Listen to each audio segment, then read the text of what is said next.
wouldn't ask you to treat me kind. Wouldn't ask you to read my mind. But I might ask for you to stay.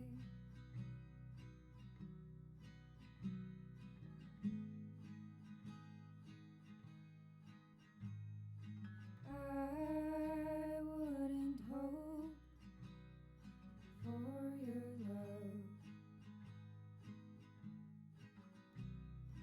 Wouldn't dare dream of heaven above. But I might ask for you to stay. All you could give me, some of your time, and all I'm asking is come and waste mine.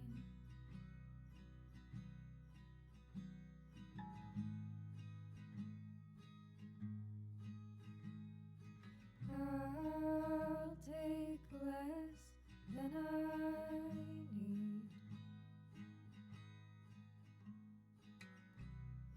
Get down on my knees and plead. It's always more than I deserve that I'd leave to if I had the nerve. But I'm just asking for you to stay. Oh, I'm just asking for you to stay.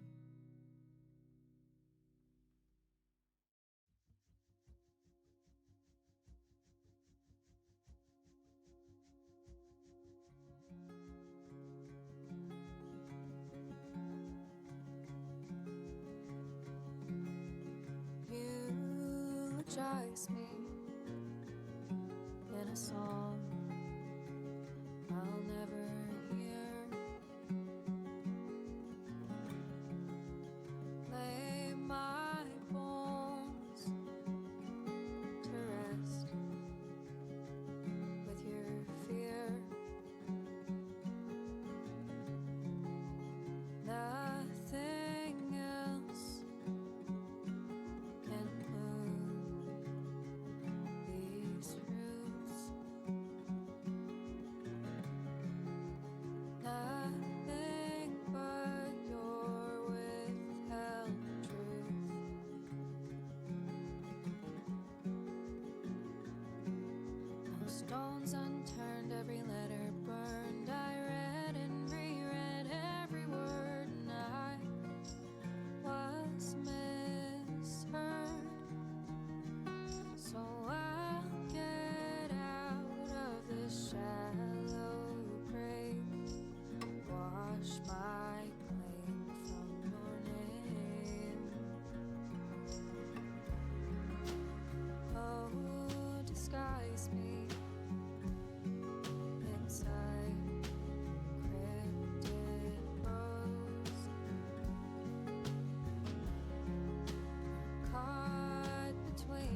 Listen, I don't know what they told you in Isolt, but our village has its own traditions. This village is under the divine protection of the Empyrean Aminoch. For unbroken centuries, a line of his priestesses have guided us. They're tasked with performing the sacred rites of worship. And sometimes, they even deliver us his words and will. And there's still a priestess today? Of course! And her daughter is training to become our next priestess. Although, I sometimes feel they push themselves too hard. Both mother and daughter are giving their all for Haria, but the Abbey doesn't care about any of that. And they stole our temple from us. By force? An exorcist named Teresa came and heard us out. But from the very beginning, she always intended on taking our temple. Her words may have been kind, but that doesn't change the fact that she demanded that we worship her god, Enomanat.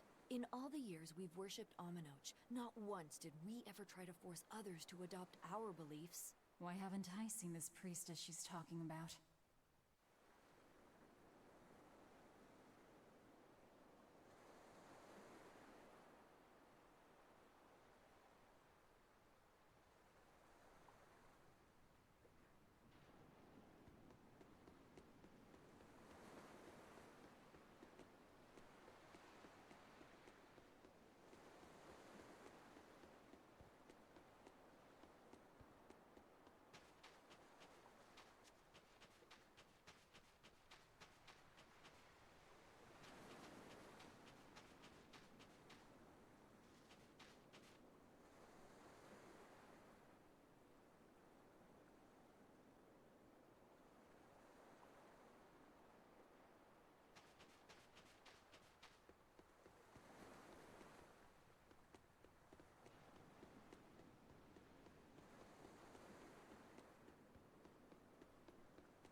Do you plan on just giving up? Palamedes is Aminoch's temple. The priestess isn't the only one whose job it is to protect that temple. It's the duty of everyone born in this village. Why did the Abbey need Aminoch's temple badly enough to risk causing this much unrest? But how will we protect our village from the demons if the Hello everybody, welcome to Those Fire Show. My name is Spice Manager for Life today with my wife and Tales of Missouri. For some reason, the microphone wasn't picking up, so fix that. It was switched to another microphone, I guess. Everything. Yeah. I got up and made coffee, Return to the way things were. which is just finished brewing. And I also caught Ada red-handed with her phone. Yeah, okay. I don't do Duolingo on my phone at the same time. I didn't. You have in the past. Yeah, but that's not what you were accusing me last time. More importantly, I never denied using my phone. So she digs being called teacher. Well played, Laphicet. She wasn't so fond of ma'am, so I guess he figured he needed an alternative. You can tell how badly he wanted to help her with the languagey work. I think our Malak boy's finally finding himself. So it would seem. 'Cause he got that soda. Alright, my coffee's number is. What connection do you think there is between the It violet is not demon very Teresa full of mentioned energy and today. this village? Couldn't tell you. Could there have been a demon blight breakout here? This village doesn't look like it's been attacked, but... Whatever it is. If it keeps the Abbey's eyes off us for once, that's good enough for me. You really will use anything and everything towards your own aims, won't you? Yep, and that includes you. As I'm sure I'm you've gonna drink it noticed. black because I hate myself. I have multiple different kinds of milk down here. but I don't have Banning any local clean religions. screws. The Abbey sure knows how to oppress the populace. I'd imagine that comes part and parcel with spreading the good word. The good Other word all gods that only capitalized. get in Gross. the way. From what we overheard, it sounds like they've taken over Amenoch's temple, Palamedes, to use as their base of operations. Sealing it off would be provocative enough. But straight up taking it over? Not a lot of so-called reason to that. Unless... Do you think they need it for some other purpose? Shrug. She literally says shrug. Yup.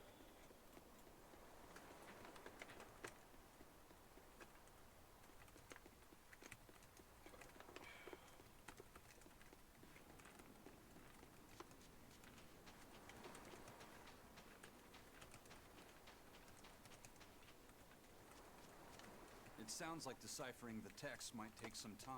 We should be prepared to wait it out here a while. Hopefully it'll all be worth it in the end. I hope so too. But ancient Avarost is complex. It's not just a matter of knowing the grammar and vocabulary. Oh? Then how exactly do you read it?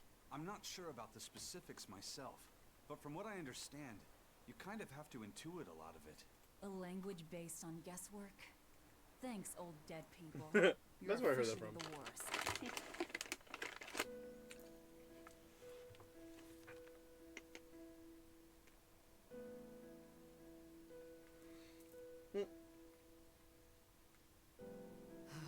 Oh, ancient Avarost.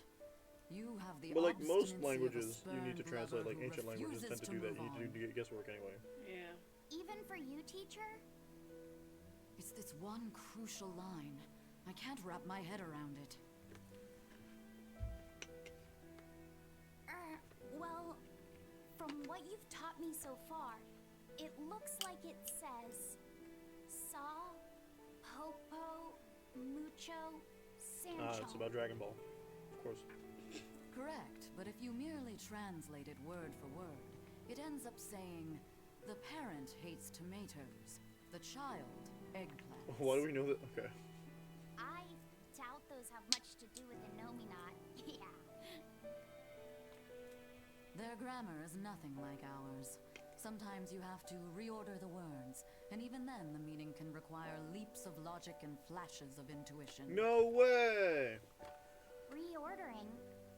So like San, Pocho, Pocho Musan. Can you read it that way? Why would you read it that way? Rearrange the words. Pocho Musan. Now where did you get that from? These words are lined up, like they repeat. And when I read this part that same way, it just felt right.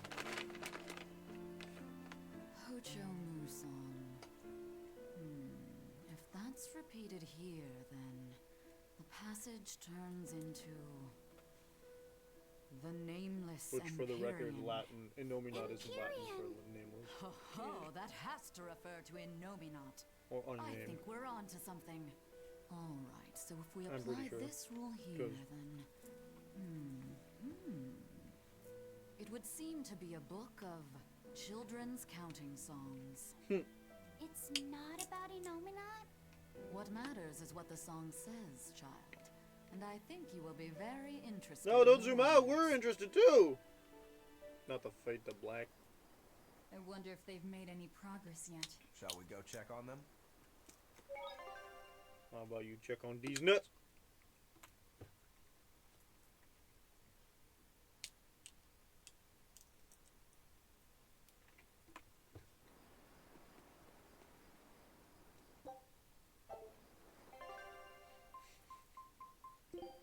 Ew. If I'm in this 100%. Why was that real girl? Because Rogaro was the second character to join our party.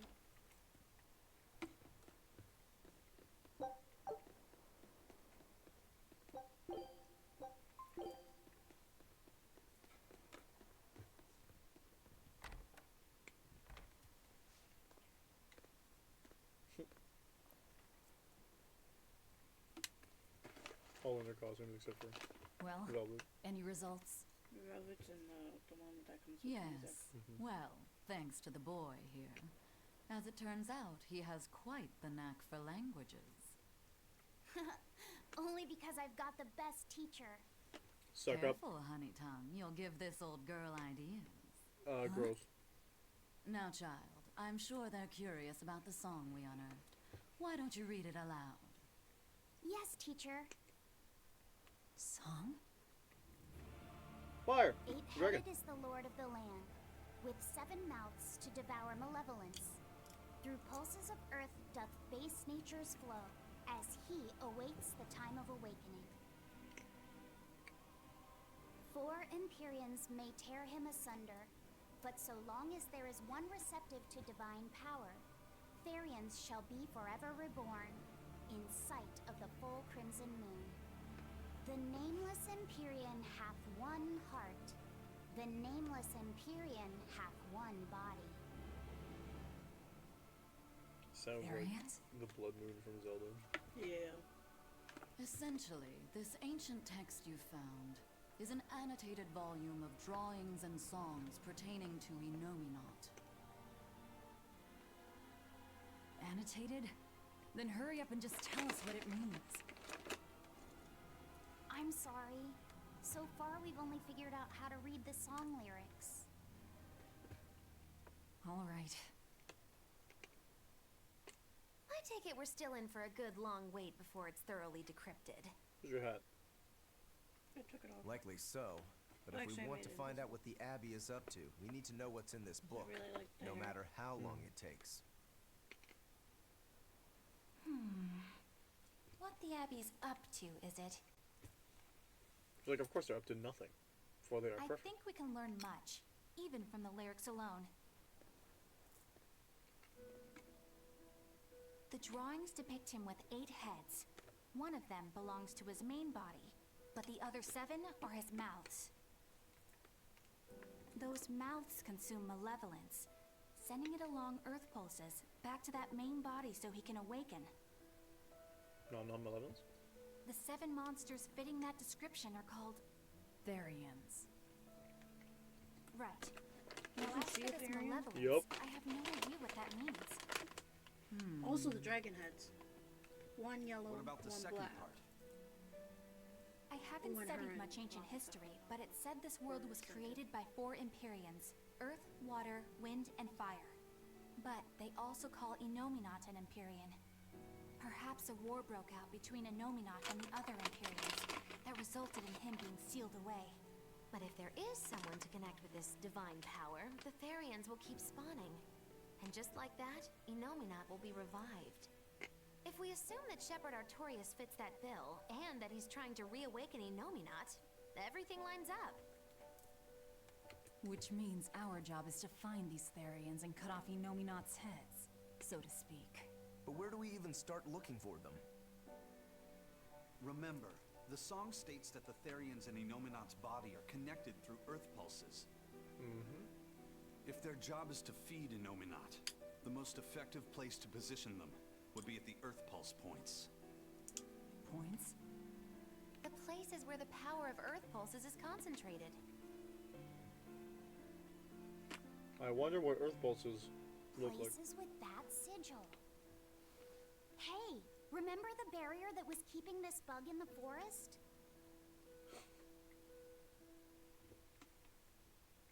Wait, are you trying to say that thing's a Therian? And yet, it would explain why the Abbey was keeping it locked up. And there was that same barrier at the villa, too. That's right. Do you suppose that was also a Therian? Does that mean the Therians all come in different forms? Should we go to Logres and check? Logres? We've just started deciphering the book. I'd hate to lose time on some fool's errand. I'd rather know at least a little more about what's in it before we make a move. But you have the proof that they devour malevolence. Something bothering you, Grim? This line. The one about Therians being forever reborn.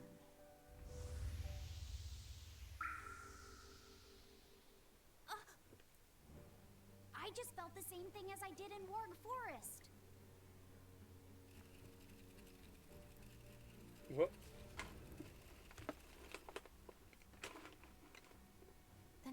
pointing in the direction of Amenoch's temple, Palamedes.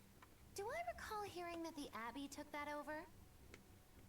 Temples and ritual sites are often built on places thought to be rich in spiritual energy. So there's probably... No. Could the temple possibly be an Earth Pulse point? Just like the temple that they went to last time. There's lots of Earth Pulse points scattered all over the world. If there's only 7 Therians, most of them will be empty. It's not like we have any better leads. If there's even a chance, shouldn't we go check it out? Better than sitting around waiting on the book. If nothing else, we'll find out what Laphicet is sensing. Just a theory, but if you were to kill a Therian... What? I guess there's only one way to find out. Never mind. Good luck out there. They wouldn't die? Yeah. Leave it to these anime pro-tag brainlets to not realize what that line means.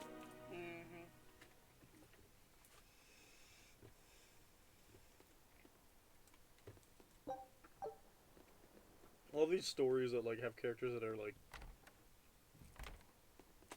just dense enough to not recognize a line that's so like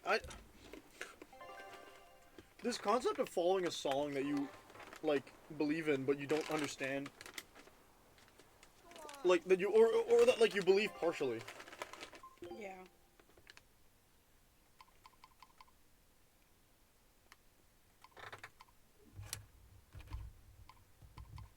No, not turn myself.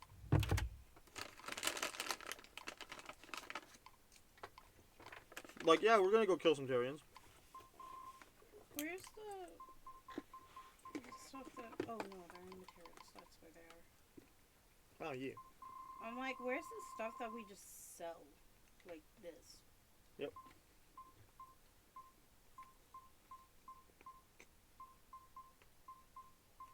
So I remember getting a whole bunch of pirate flags. So I was like, oh yeah, I have stuff to sell. I think you can press backwards and it'll just use all of them. Yep.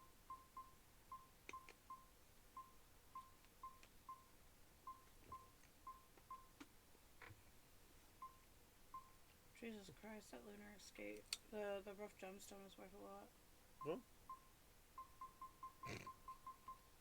Why? Okay. Oh, yeah. A raw gemstone.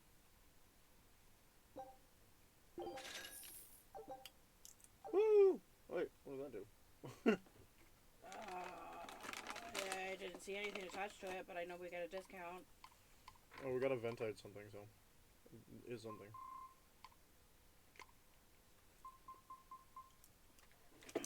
Usually it's in our key items.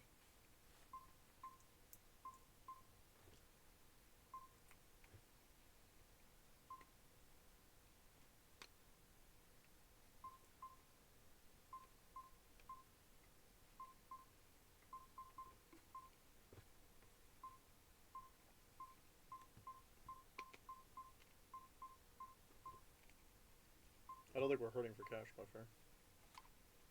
Yeah, but if, like, we don't need it, we don't need it. No, I'm looking at the stuff that you're, like, checking. Oh.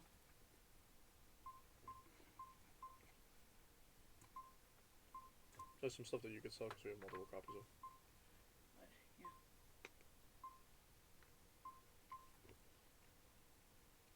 We could sell all three of those. Or disassemble them? Yeah, I can just assemble them. I'm just looking for anything that we might not have. This is the selling menu, so you'll... I am such an idiot. Here I'm being like, oh hey, what do I look for to get brand new? I think you should buy one of each of these. Oh, except the bracelet. Also, that's... Oh, yeah, okay. I'm being smart. I thought it said new, so I was like, okay. Yeah, it's new in shop. Mm-hmm. I want more.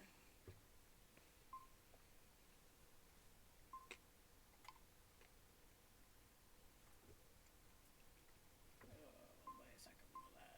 Mm-hmm. Second one. Oh no, that's the fatigue. Don't need.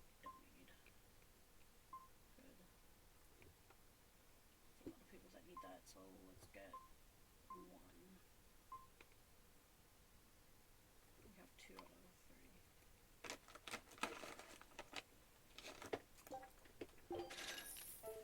Sorry, I thought I was in the,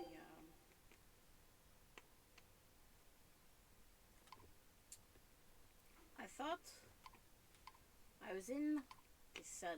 Mm-hmm. The body, you mean? Yeah. Which one do you want to keep? Go down. Mm.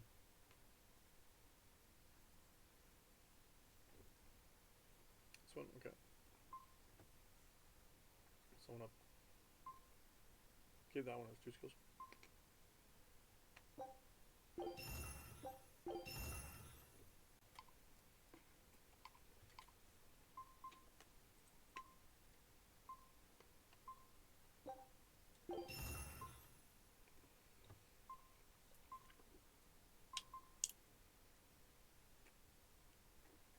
I say keep the +3 in this case.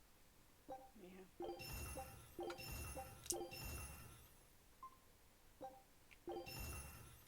Yippee!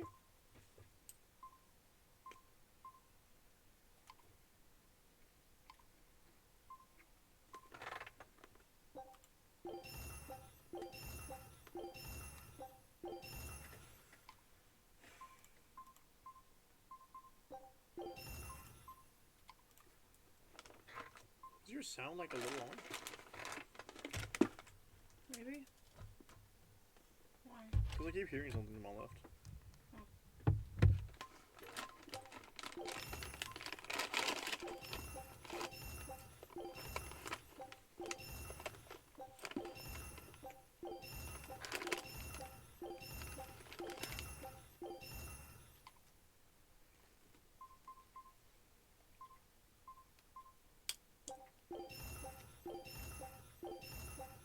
Wait, I haven't mentioned that one. Yeah, you did. What? Oh. Really? Yeah. I don't do it without the star. You're right, but also... Also what? My eyes tricked me. Oh.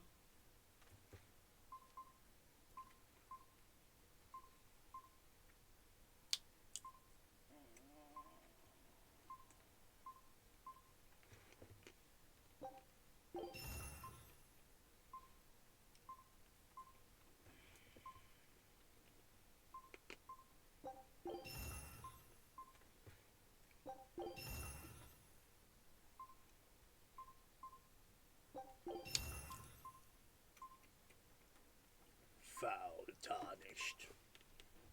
Beckoned by the I'm a little annoyed ring. that they all have 2 skills. I'll deal with them later.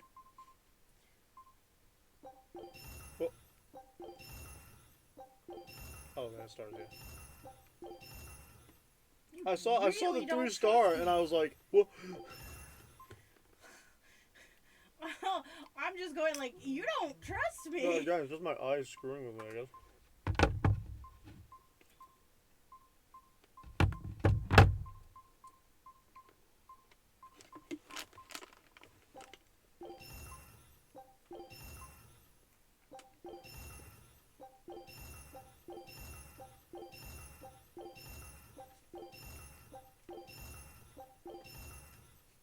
You seen the video where it's like a dude who's like reacting to another guy, and the first guy's like, "Here are top 3 signs that you might be gay." Okay. Sign number 1, you like boys. And then the other guy that's reacting is like, "Oh, stop!" I've not seen that. So stupid. So good. You like boys. Couldn't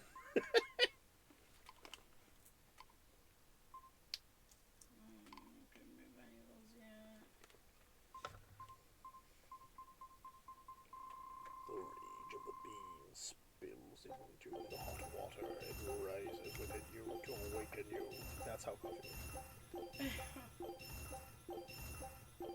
Just pissed off beans that we waterboard. Which I've noticed you've been sleeping with my extra pillow. And I noticed a significant difference while you're sleeping with it. I'm not snoring. No, you are snoring, it's just a lot quieter. I have to move it. No. Yeah. No! Yeah. No, you don't understand. When you don't have it, you roll over and then you snore directly in my ear and it wakes me up. But you love it. And, like, it's, like, super loud, and, like, half the time I want to smother your face because I'm just so fucking tired. And then I'm like, no, I can't do that. That isn't murder. That is not okay. I'm just fucking tired. Roll over and try to sleep, but then you're like that, and it's, like, super loud. I'm like... Fine, I'll sleep looking at the other direction. Jeez. Oh. You roll over most of the time anyways. That's a lot of things I gotta correct on that title, huh? No! Leave it! I did it on purpose. No, I don't think you did all those accents on purpose. After I finished, I realized what was going on. They were supposed to be quotation marks, and then I was like, it's funnier that it's this. Don't fix it! I'm gonna fix it. No! I'm gonna fix it. It was meant to be funny! Okay, You fine. don't like it? I'm gonna do this.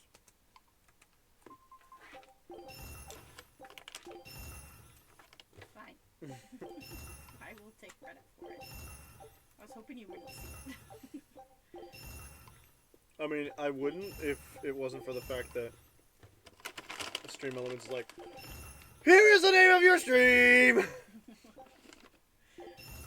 LBS doesn't do that. Well, it's because I have the Stream Elements. Yeah. Which is a third party thing. That gives me stream chat commands. Makes sense. Yeah, I have Stream Elements too. I just don't use it very often.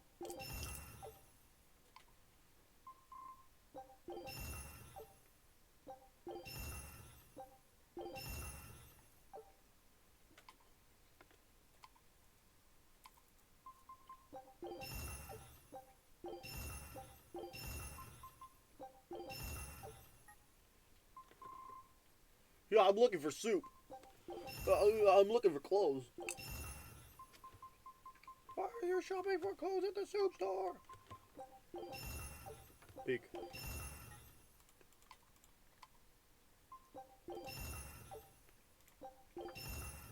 Ugh. Streamlabs keeps trying to sell me the subscription service, and I'm like, nah, dog. I don't blame you.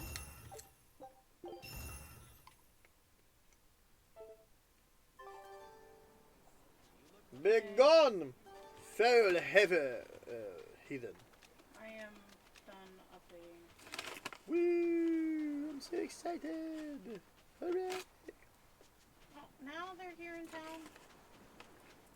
They were always here. You just didn't see them.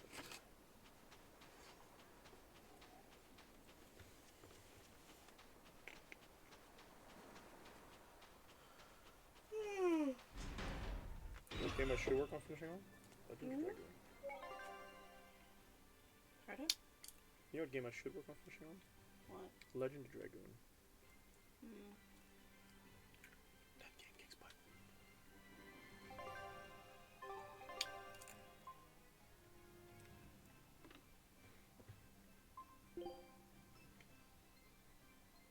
Oh, throw it away.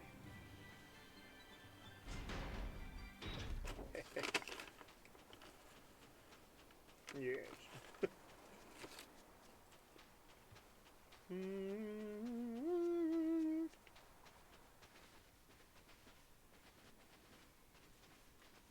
I thought for sure something was going to jump at us.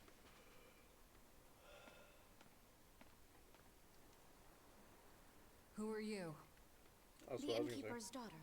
Oh. I happened to overhear you all talking about going to She sounds Palamedes older than and... she looks. Did you report us to the Abbey? Report? But you already have an exorcist with you. Hey, she's being useful. If you have any business, talk with her then.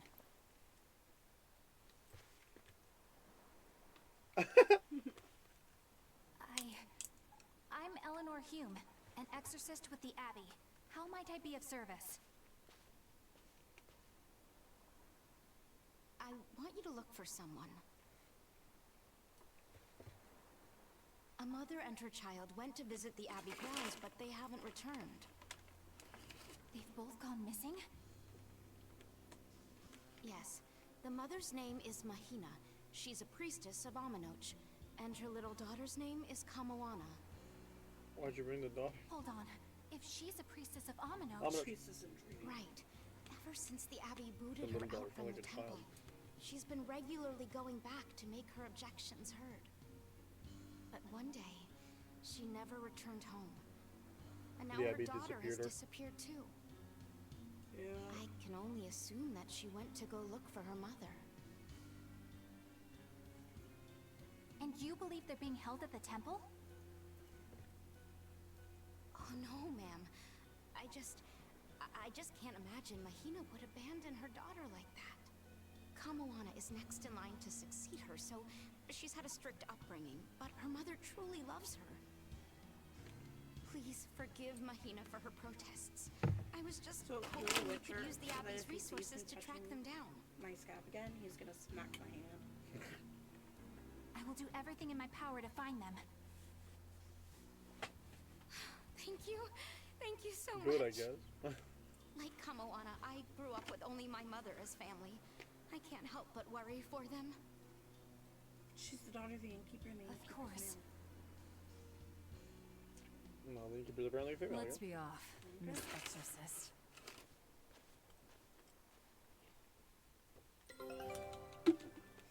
Expedition. Take a look at this. No, I don't wanna. Great. Let's do this. Wow, a carrot! Scout ship setting. I can't believe we found Manon. My mom. Eleanor, what's your game here? The mother and daughter, you mean? That's on me. I'll search for them myself. I don't care about that. Well, what then? Why are you actively helping us decipher the book when we're using it to thwart the Abbey's plans? You think I might be deliberately misleading you? Laying a trap of some sort for you all? Are you? I think you're a lot of things, Demon. But foolish is not one of them. I want to know the truth. I want to know what Lord Artorias is trying to accomplish. And there's something happening in the world right now. A nasty I want meanie. to know what it That's what I is. think you are. Unfortunately, little old Eleanor has never been deemed trustworthy enough to be given such information. So, my only option is to find out for myself. I feel like that would You've got prove the you soul untrustworthy, searching but down okay. at least. The Abbey and your band of rogues follow two different paths. But something tells me either will lead me to the same destination.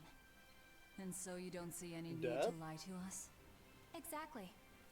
And Yeah. what'll you do if those truths don't line up cleanly with what you believe? I'm not sure yet. As honest an answer as any. Either way, it looks like you'll be working with us for the near future. Yes, for now. Hey, could I ask you something? What is it? About the Therians. I've heard you call yourself a Therian before. Is there any particular insight you have about them? No, none. Artorias said I was one, that's all. And that doesn't bother you? Does it bother you? Nope, not at all. If you're not worried, He's like, then yeah, neither it's am I. irrelevant to me. I'm surrounded by freaks. But was that truly the reason Ceres chose me? I think if you want to talk about freaks for Velvet, you can look in the mirror. Picking on Madame Eleanor. They're total opposites, so I know they're just gonna clash sometimes. But Velvet takes it too far. I don't think Velvet's taken it You too far really yet. think they're totally opposite? If Madame Eleanor is a white lily, then Velvet is a black rose. If Madame Eleanor is a soaring Pegasus, then Look at Velvet's Velvet is wolf face. in the shadows. If Madame Eleanor is a plate of so spaghetti over it. carbonara, Velvet is squid noodles with seaweed. I follow you completely, but I think I get the point. I'm sure you understand. The two have nothing at all in common. And since they don't share anything in common, some fighting now and then just can't be helped. Oh, well, there it is. They both have beautiful hair.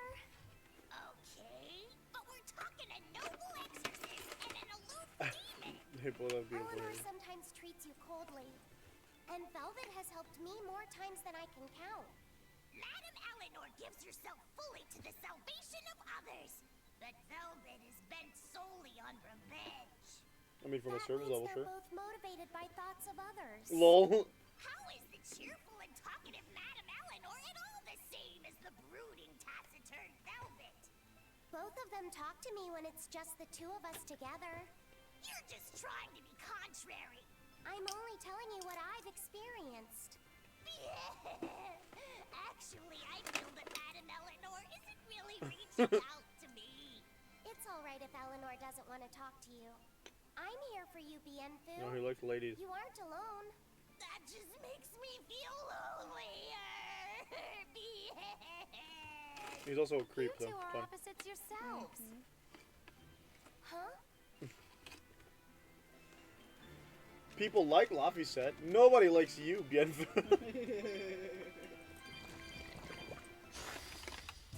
Dumpus?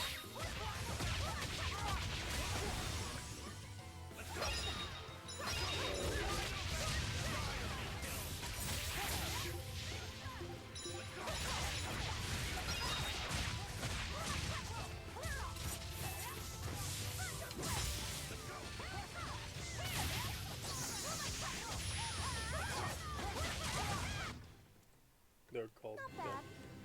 You too. Oh,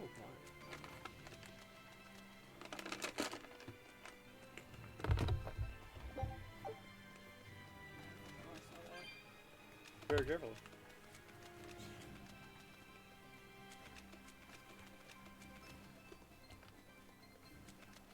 Legend of Life. Good book. Right.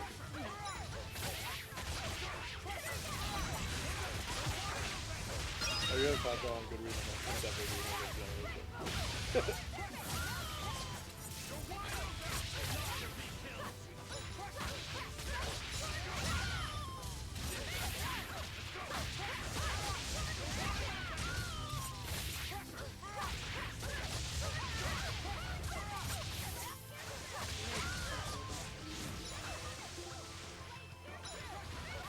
What? I usually am too, but I didn't write a review, I just said 5 stars. Like, do you want to rate it? I'm like, yeah, sure, 5 stars. Like, I'm thinking about it, it's probably not a 5-star book. Like, I've read bigger, more effective books, but like, it's just nice. It did exactly what it wanted to do, fantastically well. That means it's a 5-star. I don't know. But I feel like cozies is important. Overall, when reading literature. Think you can dodge? And like, it's only it's a newer genre. I don't know about that. Considering it's not a genre, it's a vibe. Slice of life is a thing that happens a lot. Like, so like that's where you're gonna get that cozy vibe, and I'm not sure cozy is it. I don't know, cause like slice of life books aren't really that. No, you're just it's probably where you're gonna find most of the cozy vibes, is what I mean. Yeah. Because you're not gonna get it in like most high fantasy, because high fantasy tends to have bigger stakes that you can just make up out of nowhere because you can prove things like magic and. Yeah, but like a lot of the slice of life books are romance books, so they're less cozy. Romance can be cozy too. In fact, romance mostly has to have some cozy vibes every now and then. Otherwise, you're kind of failing at the like emotional comfort aspect of doing romance. But I don't think it falls with the cozy. Like, I can see how it could, but like there's a different vibe to cozy versus romance, because the romance side, you often get a lot of heartbreak, a lot of misunderstandings. No, that's bad romance. Misunderstandings with stupidity stuff that could be avoided if they just talked isn't good. If you do romance properly, then you can get books like... Oh, what have I read? You can get storylines like what you get in like a couple romance animes that are literally just built around like the romance. And you could like compare it to anime like Your Lie in April, which doesn't feel cozy because it's heartbreak after heartbreak after heartbreak, like Clannad or something, right? Yeah. But that's still like, even then, in the moments where you're not aware that these people are going to have tragic endings, you could consider it cozy in that way. Spy Family... They do have some Spy Family. Oh, yeah. Spy Family could be considered cozy. It has a lot of hijinks. It also has a lot of action in it. Yeah, that's part of the hijinks. Because, like, nothing... Well, I mean... But, like, if you if you scrape it down to its bare, like, its basis, what makes Spy Family work isn't necessarily... It's that superposition of, like, the cozy aspects of their relationship with everything else. Yeah, right? I would have called it an action romance. I don't think you're wrong. But, like, I feel like the cozy books that are coming out now are, like, just... They're just chill vibes. Like, you're in... like it's wrapping you up in a warm hug, and there's not very many romance books that stick to that all the way through. It's because they're doing the friggin' sex thing these days. Well, there's the sex thing, or it's heartbreak after heartbreak after heartbreak. Yeah, but again, like, you can get good romance stuff. Well, good. You can get romance stuff that, like, doesn't do that tragic heartbreak stuff. You could just do, like, these books that just build up to, like, the overall thing. It depends on how you choose to... Good lord, I need to get off this page. It depends on how, like, you build up to it. Because, like, you could do, like, oh, everything's been sad and tragic and bad, and now we're fixing things for the first time. Or you could do, maybe I didn't know I needed this, and it's getting better because of this, right? And that's the cozy part versus the non-cozy part. I feel like I'm not being very specific. No, because, like, I feel like the books where, like, they're just focused around their relationship and the build of their relationship with no tension whatsoever, those books, like, there's nothing to them. But there is, like, if they do it properly. And, like, when you just do the... This is not... Oh, they have great communication right off the bat. They're able to, like, do this. Like, usually you reserve that for the side couple who don't need as much attention. And they're the ones where it's a little bit easier, but then obviously something tragic happens at the end. I mean, I'm listening to Spell Shop. And, like... But it's like... But, okay. I thought it was cozy. I was wrong. I think, naturally, Legends and Lattes fits in the cozy romance aspect. Yeah, because cozy is now a new category. Romance. Cozy romance.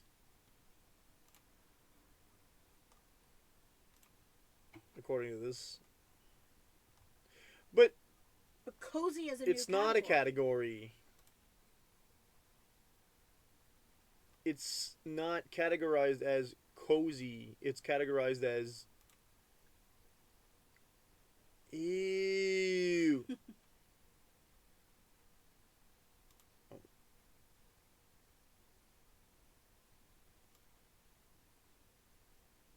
See, it's not categorized here. Yeah, but those are like the top genres, right? Like, no, this is their entire lists. Oh.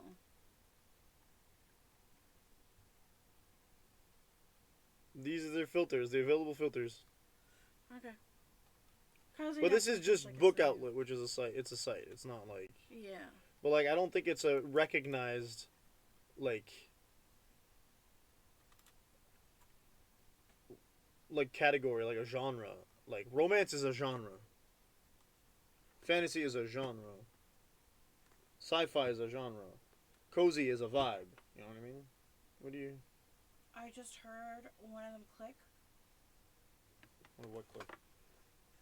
One of the power bars. I just heard the telltale sound of a click from a power surge. and then I got a waff of something that's not great, but then it went away. So I think that might have been psychological, but I definitely heard the click. I clicked the mouse when you reacted. Different click. But nothing's off, and if they're plugged into each other, like I've told you a million times not to do. They're not plugged into each other. Nothing turn off. Are you sure that power bar's on? Yeah, it's what we plugged the switch into. Yeah, but did it literally just turn off? No, we used the switch like last night. In like this very moment. You know, you could let me... Okay, pick up the switch again. Pick up the switch. No. It's on. I think. Yeah, it's on. Okay. I'm sorry. No, I get it. It's a good reason to...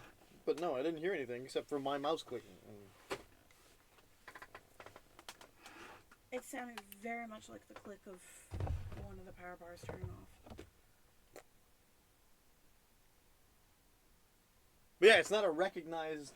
Yeah. Which usually means that it's not specific in what it includes. But yeah, so I think the difference between like what you're saying like animes do versus like what could happen in a book, in terms of a book, there's not much substance. Whereas in an anime, you get all the visual cues and everything. The written part is all the same. I mean, it's just, you can do it the same way. You can't ignore it working in a medium. If anything, the visual medium's a crutch. You could do this kind of stuff in a book and it's harder, but it's still doable. Yeah, but then there's no substance, like... That's categorically false. There's nothing pushing the story, like, it feels like there's nothing pushing, like, it's... how do I explain it? I understand what you're saying, that there's no plot. You're saying that there's no conflict, but the conflict doesn't have to be that intense or that, like, troublesome to their relationship, you know what I mean? Like, the way that these stories will do it is they will have themselves as partners or growing as partners and learning to see each other or learning about each other, but the conflict isn't between them. You know they're going to end up together no matter what, even if they start together. And the conflict will be about, like, other things, life, what's going on at school, for example, like college causing problems, or their business is failing, or like Legends and Lattes is an example where it's all about how she's trying to figure out this new business she's creating. That's the conflict. It's not huge. It's barely got stakes at all. Yeah, no, and that makes sense. It's just romance-wise, that's a boring read. You haven't read it. How would you know? When there's not a secondary person that she's in love with. So in your mind, the only good romance is a romance with a love triangle? No, not always a love triangle. Yeah, people get in the way, but sometimes it's a conflict of, like, there's something else happening that's external, but, like, going through one where it's, like, part of it is their miscommunications about how they handle it. God, no, miscommunications is the worst. It's the worst writing bull. Like, it's so bad. Like, it's a miscommunication because they can't talk. Like, if the conflict is you sit down for 5 minutes, it's contrived, and you solve it, it's contrived. It's not good. It's bull. It's bad writing. I mean in, like, the ones where, like, it would not be a 5-minute conversation that would fix the understanding. Then it's not a miscommunication. But it is a miscommunication. Example. It just takes longer for them to solve it. You have to give me an example. For instance, me and my eating habits. You're like, just eat the food, but I'm like, I can't. Okay, and that wouldn't break up a couple in a book. No. But it could cause some distance. Sure, and that would be boring to read. That would be an awful plot point. Ooh, he told me to take care of myself, and he doesn't understand how how hard it is. Like, true, good, awesome, but actually, like... that could get really that's deep. That's a trashy really point of, like, it's just bad writing. No, but that could get really deep and interpersonal. Yeah, but that's more than just a 5-minute miscommunication. That's a deep, like, issue with their relationship at its heart. Yeah, and that's what the But that's not a miscommunication. I'm saying the ones with the good miscommunication is because there's none. Something. Yeah, there can be ones that are good where it's a core problem that's causing. Then the miscommunication isn't the issue. The core problem is the problem. Exactly. The miscommunication isn't the reason they're not together, which means the miscommunication isn't the main plot point. The miscommunication doesn't have to be the plot point. It has to be a driving point. No, it doesn't. Because that sucks. Because it's shit. Oh my god, it's so bad. And it happens so often. They'll, like, walk in on somebody while something's happening that's completely, like, explainable if they trust each other, and it just doesn't. Because they don't have the trust. So then why do they get together at the end? Because they learned to build trust. No, they don't. They broke up for 7 days, and then they had sex once, and they fixed themselves. It's stupid as hell. Well, the good ones have them learn how to trust each other. None of the good ones use trash miscommunication tropes. Some of them do. No, they don't. Ones you like, maybe. That doesn't make them good. Which is fine. Liking trash is fun. What about Shadow Folks? What about it? It's not really miscommunication. What about the book you never finished? It's not really about miscommunication between the two. Not. It's more about the two hiding secrets. It's about the two being diametrically opposed. Yeah. About one of them being a demon, a yokai, and the other being someone who's meant to hunt those. Yeah. Their relationship is so interesting. Maybe when you read the next 2 books. Yeah, I gotta finish reading them. She's like, I love this book. It's so good. This series is. It's got a 3-book series and it's so good. And then I'm like, sweet, I'll read it. I read it. She never read the second book. Well, see, so we bought the second book first, and then I found out there was a first book, so I bought the first book. But I haven't finished the first book. I'm still, like, in the beginnings of the first book. And then I saw that the third one was on pre-order, and I pre-ordered it, because I was really enjoying the first book. She still hasn't finished it. I haven't finished Sorcery and Thrones either. I haven't finished, Serpent, the Serpent, the one with the serpents on it. Serpent and Dove, yeah. Yeah, Serpent and Dove. And that one has some really stupid, contrived, like, misunderstanding crap in it. Yeah, I did finish the first book. I haven't finished the second book. Of what? Of that series. Do we have this already? No, your sister borrowed it from the library when I was in that place. For something for me to read.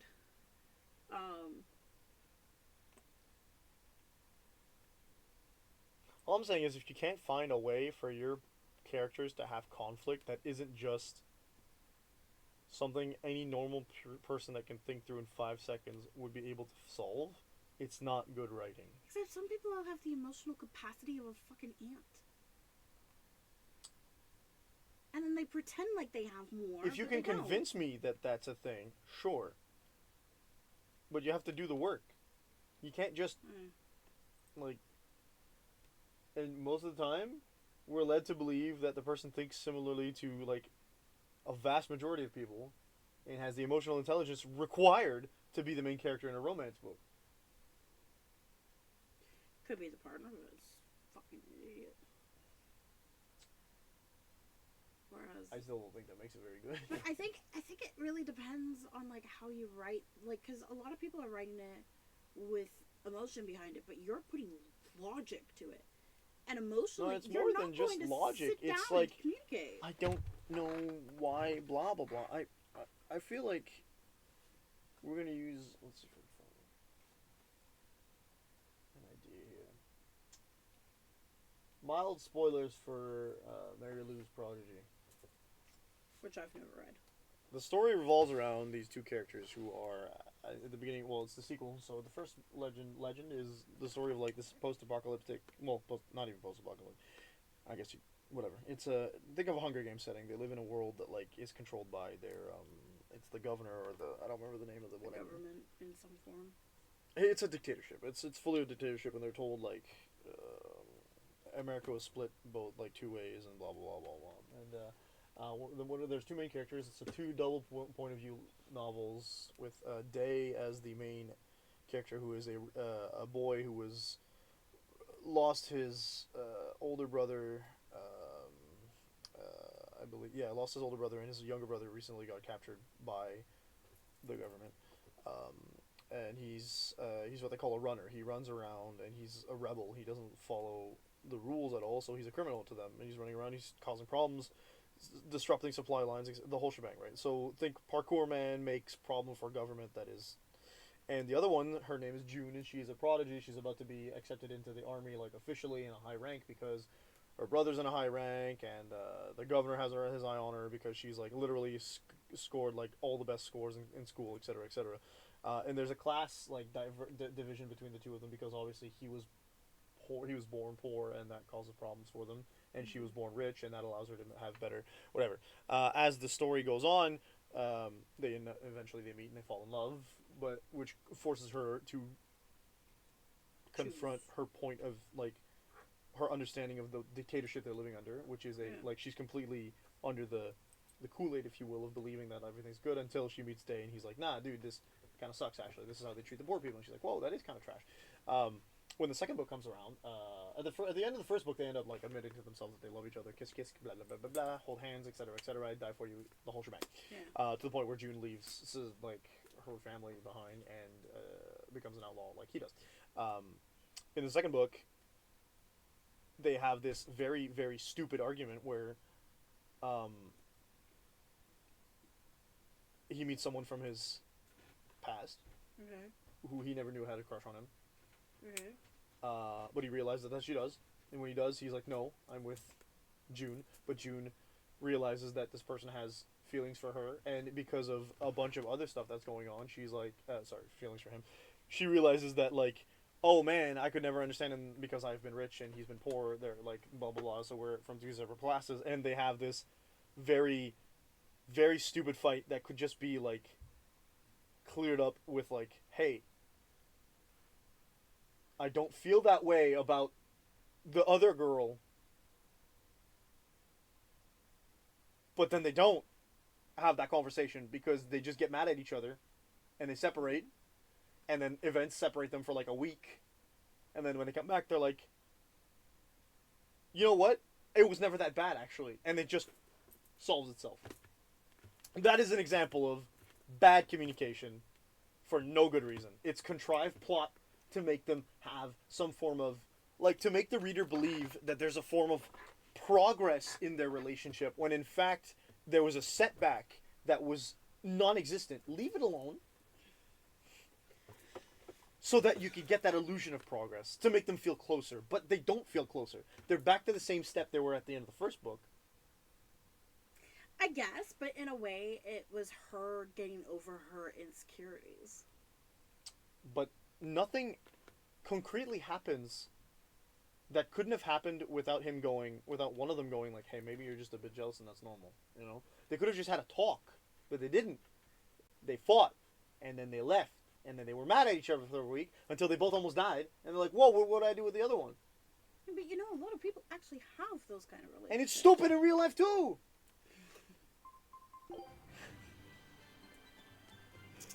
It's not healthy, it's not emotionally mature, and it is not conducive to any form of healthy, like, relationship. How old are they supposed to be? They're like...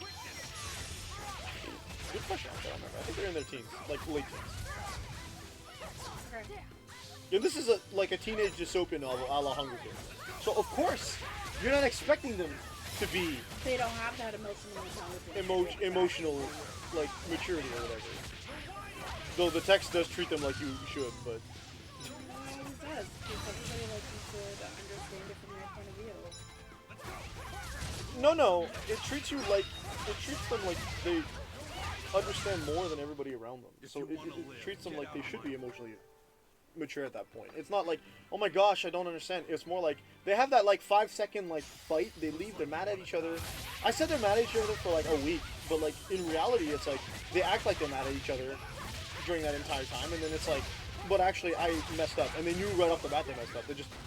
They didn't want to talk about it. It's not even that, they just... Yeah, they didn't want to say the words that they knew would fix the problem. Yeah, I get It's stupid! And he's stupid in real life too! It is boring! Because there's no real stakes!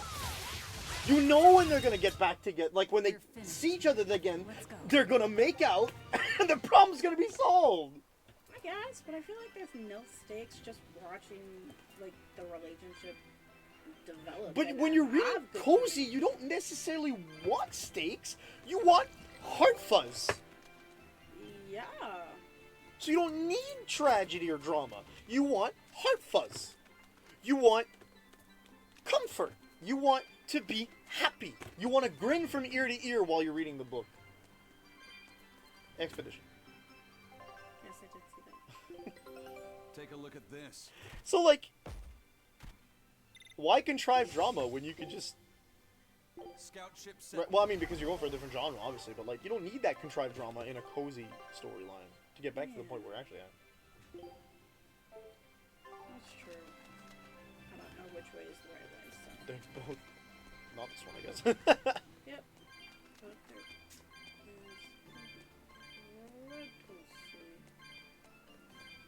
What the fudge buckets did I just say?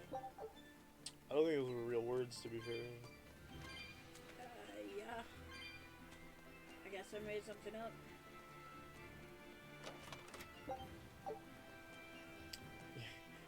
Speaking in tongues? Question mark? I'd like a cold glass of water. I'll get it. Our fridge is not playing the right game. Instead, I will have I this guess hot cup of coffee. I kind of understand. Oh man, I knew it was gonna be bad, but it's bad. I kind of understand, but at the same time, I guess it's like for me, cozy still has like some of those heartbreaks. So that way they're still. Why would you put those cozy? It doesn't make sense. I don't want to be crying on reading like that. Like, I want comfort, like, I want there to be a moment where like, it is heartbreaking, and then it comes back to being, like, they're able to work through it, and then it becomes cozy again. We get romance. Well, I think my thesis, I suppose, what I'm trying to say, isn't that you can't have cozy things. It's that the definition does not exclude that. So you can have romance without that kind of ridiculous, tragic ups and downs. And you can have romance with them, and it still makes it romance. So you can have cozy with that kind of romance. That is cozy. Without the tragedy, I guess. Yeah, because we got onto this by saying romance and cozy were... You were saying they were separate. And I was like, no, you can have both. And a lot of the cozy, was my argument, is in the romance section. Because it's easier to write a story that revolves around that, like, type of thing. I was saying originally that they're two separate categories, but then you were like, no. Well, cozy's not a category yet. Yeah, cozy's not a category. But then I'm like, I wasn't saying cozy and romance can't be one and the same, like, can't be in the same book. You were saying those are boring and bad. Yes, I know. I'm incredible. But I disagree with, because you can get those romance stories without that trash, or without the tragedy, not the trash necessarily. I don't think conflict is inherently a bad thing in a book. I think that if you do it wrong, and it's just, I think that part of what has happened is a lot of the romance books are just I don't want to be mean here, so I'm trying to think properly. I'm not trying to yuck anyone's yum. I don't think like casual romance stuff is really stakes in that story. I would have said that, and then I fell in love with. Is there romance in that story? There's a very small amount of romance, yes. And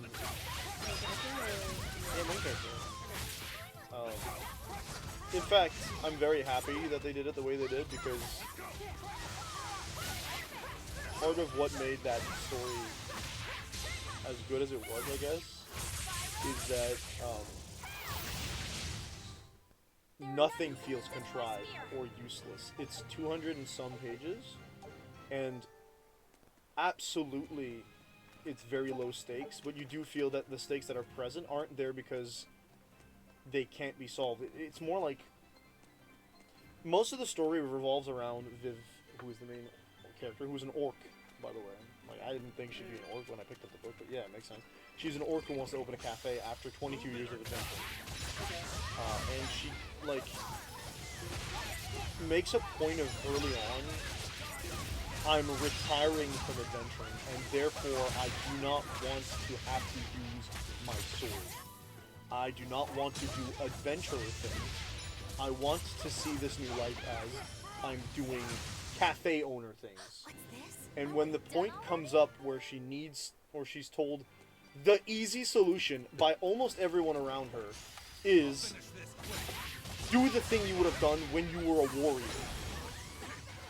She's like, that's my line. I can't cross it, because if I do, then I'm just gonna go back to being an adventurer. So everybody's going to go back to being an adventurer. Not everybody.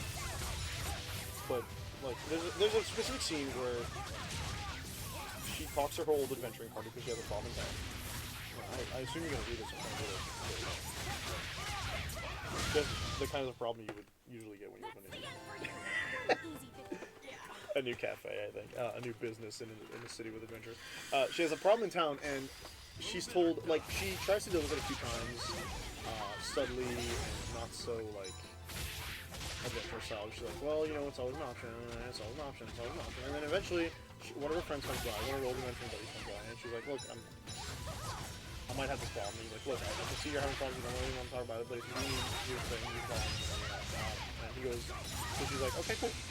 Maybe I will. And then she hesitates a couple times. She's like, oh, I'll do this. And then she does it. And she's like, okay, whatever. So her close friends come by. Like, her old close friends, like I said. They come by and they're like, hey, okay. You call this, what's up? What do you need? And they're like, we'll do whatever you want. And she's like, well, I've got this problem. And they're like, so you want us to go and solve it adventure style? And she's like, no, I can't ask that of you. That feels wrong since I can't pay you. And they're like, okay, fine, fair. So we're not going to do that. She's like, so why don't you do it? If you come with us, you don't really have to pay us for it, right? And her current new friend says, no, if you do that, then you're just going to keep telling yourself that that is a solution you can use every time something like this comes up. And eventually you're just going to, like, start doing this thing. And she's like, you're right, but we need to find another way. And so, like, throughout, like, half the book, she's hesitating to solve her problems that way. Like, I could do this if I was this. If I was an adventurer, I could get money like this. I could solve my, like, finances issues. I could do this like this.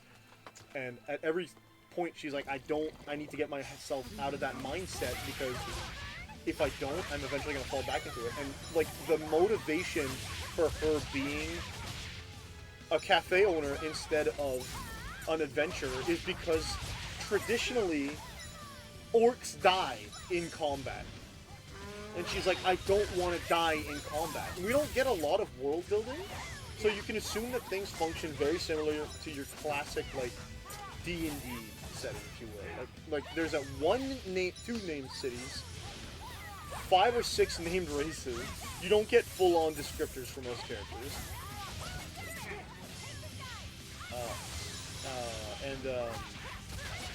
You don't even get, like, there's 1.5 monsters in the book, and you only get the description for one of them.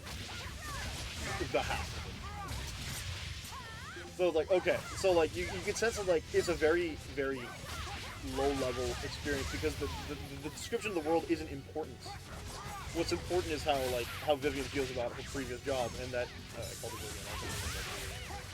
Vivian, and Viv is like, I don't want to die in combat like most people with my job and my race do. I'm not doing that. So she's like, I don't want to do that. I refuse to do it. I'm turning into... So and she's like, so she's clearly afraid. And that's something mentioned once really early in the book. The reason, like, after that, it's never brought up again that she doesn't want to die in combat. But it's very clear that, like, she doesn't want to pick up her equipment again. She's like, I'm out of this life. I don't want to do this again. And because she thinks that she has to solve a lot of her problems by herself, she thinks about it a lot. And then you get to the end, and things happen. And yeah, she has that conversation, and he's like, okay, no. So the main conflict is around Vivian trying to find her way in this new life from her old life with, like, why did I talk about this? Because, oh yeah. And everyone around her that is a friend to her is very mature about all these things. Like, when she's mad at some point, they treat her like they understand why she lashes out, and none of them leave her. They just like, they don't even respond in any way. Like, it doesn't get petty at all. They're just like, okay, look, we understand you're mad, we're gonna leave for now, and then like you take your time with yourself, and we're gonna come back and we're gonna help you later. Like, Yeah. so like everyone is incredibly. Part of what I liked about the book is everyone is incredibly mature in the book, in that they are all adults that know how to deal with their emotions, and they understand when your entire world is crumbling around you. Maybe you're gonna lash out once or twice. Yeah. And don't take it personal. And it sucks when someone lashes out at you. No one's gonna pretend otherwise, right? But the level of understanding that every character that is friendly to Viv, like, exhibits in those scenes, I'm like, this is refreshing. You don't see this a lot in, like, other genres, because part of the angst of those other genres is the fact that, like, people are sick, and it only happens the one time. So, like, it's not like a repetition and people are letting themselves get stepped on. It's literally like, this thing just happened, your life is falling apart, like, around you. Of course you're gonna be pissed off. We'll let this one slide. Yeah. Well, I'm listening to Spell Shop. Yeah. And the romantic interest has been introduced. And the immediate reaction is the character who has just woken up to him suddenly being there. And he's holding a scythe. Freaks out. Well, she freaks out. No, he's not holding like a scythe. He's holding like a sickle scythe. Oh, the boring mini scythe, fake scythe. He's holding one to handle the wheat. And she screams. He falls out of bed. He runs over to go and help her up. But then she screams again because she's seeing this sword and this large, gigantic man coming towards her. So he backs off. And then they have a conversation about it. Because eventually she's like, Kaz, and she doesn't know where Kaz is, who is her assistant. And because he's a tree person. And so he goes, look, I'm sorry, I didn't mean to scare you. I just, like, who are you? And she goes, who are you? And he's like, okay, well, I asked first. But he's like, he starts talking about the house, and she goes, my house. And he's like, no, it's not yours, and it's been abandoned for quite some time. And she's like, it is my house. It was my parents. It was my parents' house, and when I was 8, they talked about selling it, but they never did, so therefore it is my house. Because they have passed away. And he goes, oh, okay, I'm sorry. It's just nobody has been here for a long time. It's been abandoned. I live here now. And suddenly the lights were on, so I came to take a look. And he's like, because Outlanders, and she says this sentence, yes, she's like, I heard that a lot when I grew up. Outlanders take care of Outlanders because they don't trust the military so much. And the whole reason why she went back to Hungary is because of the revolution. But this girl has the emotional capacity of a fucking pinprick. Her emotions are completely and utterly dedicated to the books. So, in comparison, her assistant is just a nervous wreck all the time. So, and, like, he's massive emotions 24/7. I was like, that's why I'm like, you could have misunderstandings from a character. They just solved that in 5 seconds, like you said. Yes, they did, but, like, there was, yeah, they did. Yeah, they did. I was so, like, it's not a real plot point. They solved it within 5 seconds. That's. Yeah, and I mean, they did go back and forth of, like, but yeah, they did solve it. It's like, okay, yeah, cool, and solved it out a little bit. I would hardly call that a plot point. Like, yeah, but then I realized I'm just as quick in my book, like, in anything that I write. well, look, the book get published, so people like them. That's all that matters, right? I don't think that's high literature. You know what I'm saying? Yeah.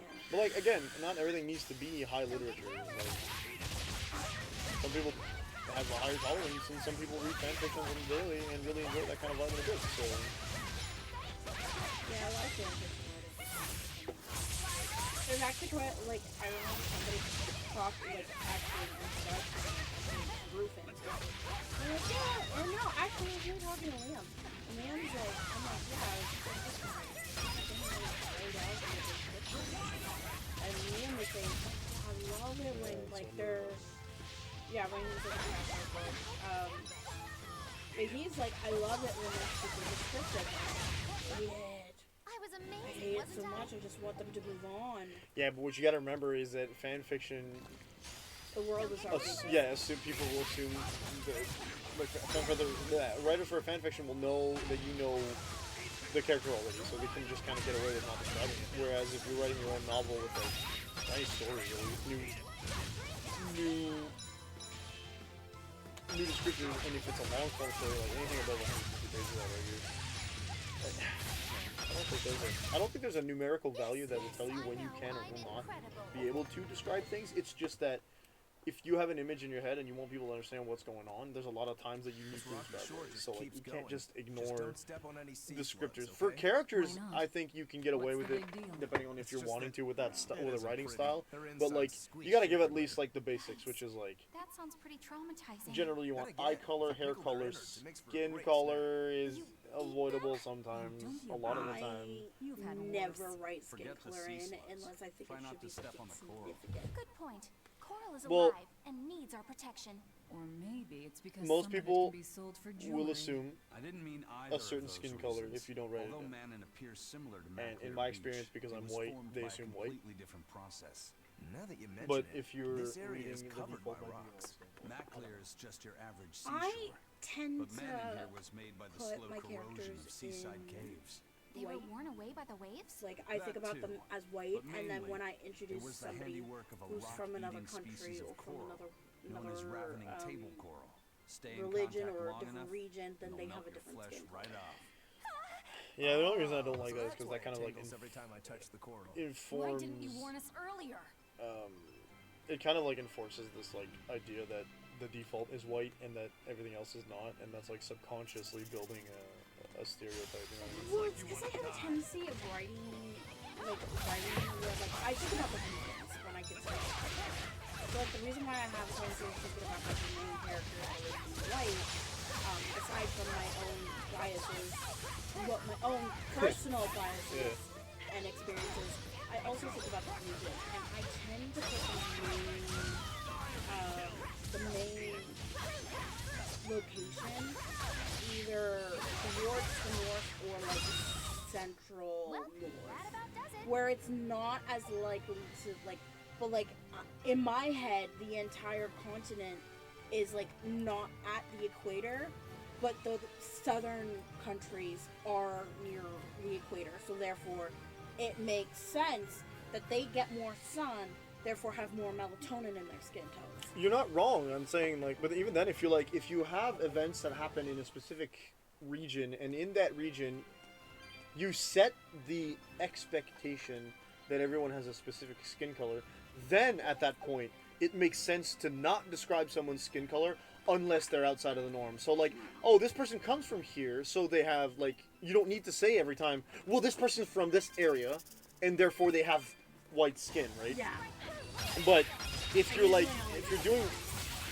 doing high fantasy most of the time, you're gonna need to set that precedent.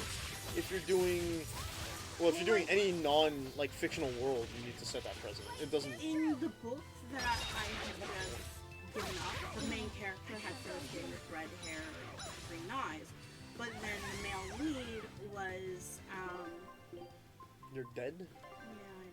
Why'd you do that? Because I wasn't editing. Whereas the male lead had like dark hair, and had tan skin tone, and white eyes. But they're in the central region. And that's because I was like, okay, well, I'm going to give him a skin tone because I know that who's usually Caucasian who have darker skin tone. And then like I made a point of like being like, okay, Hell's an olive skin tone. Like, is that green? Jubilee. She has an olive skin They? tone. She there? She. Looks like you want to die. Her skin tone is completely olive. So why is it olive? It has to do with With humanity's obsession with calling non-white people friggin' food colors, yeah. That's what it has something to do with. How do you... She is white. She's white. Olive is... I mean, I've heard that described for Greek and, like, Freaking her. so, yeah. Like, Mediterranean, I guess, is it. Yeah. She doesn't have a lot. Yeah, I've been told by multiple people who are critiquing racism that maybe don't call people colored. Yeah, but at the same time, like dark chocolate eyes. That's not skin? You're fine with that. That's true, but then like when I go, like I tend to refer to my skin tone when it's summer as a triple. Actually, no, during winter it's a triple. Yeah. People hate coffee. I hate coffee too. No, I mean people hate the coffee descriptors. Oh. They like really badly hate the coffee descriptors. Okay, good to know. They hate the coffee, they hate the chocolate, they hate the mocha. Well, I mean that's coffee as well. Like I cannot express how much hatred there is towards those describers online. So the only reason why I would use them is because I personally am comfortable with it. I mean, I can't tell you not to be, but I'm warning you. Yeah, I know, I realize. But like at the same time, I'm like, there are no other words that quite describe the exact color that's in my What head. do you mean? What do you mean? What do I mean? Like, There are absolutely other describers. Dark, paler than, compared to others. Tan, darker tan. I'm half black. Works perfectly. but that doesn't tell you the exact color of my skin tone. When you're writing fictional characters, I don't think that really matters. Matters to me. Oh. And I feel like having dark chocolatey skin is a compliment. I find Legendborn. I find Legendborn to be It's fantastic. No, that's not Legendborn. No. Oh, you've been reading it. Yes, I have been. Ada, my sister is completely right about a lot of creatures and people. Okay. In that you will probably cry. Any person who has not had a very good experience because of their skin color will probably cry. Probably. I'm only 150, 160 pitches. I don't know where I am. Bathroom? No, I don't want to leave it in there, so I doubt it. I'll finish this quick.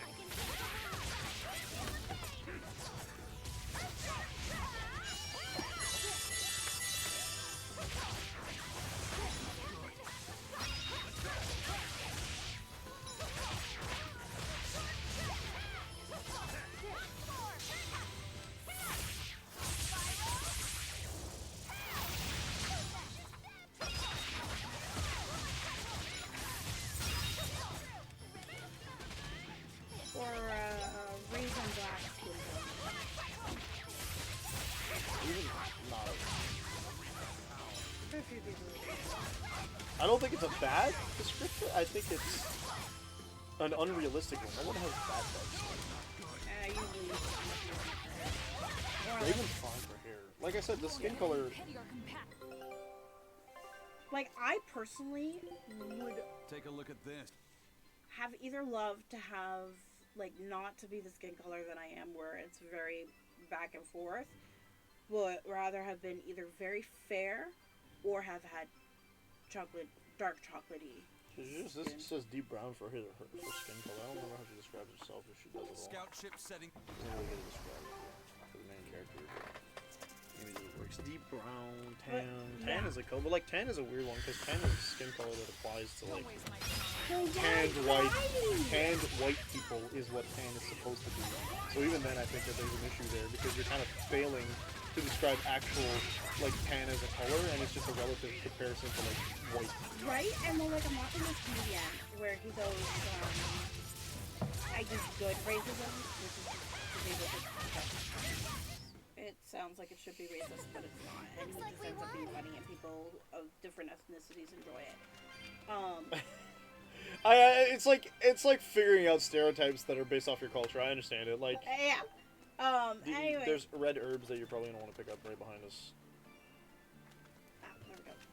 But yeah, so like at one point, like he's like, oh, you're this, you're da-da-da-da, you're trying to become a doctor, and then somebody in the back goes, my sister's single, and they start going through everything, and then some white guy in the audience goes, what kind of brown? And he goes, so should that even be coming out of your mouth? And then he's like, but that's actually a good question. And he goes, what kind of brown is she? And they go, South Indian. What kind of brown are you? Punjabi.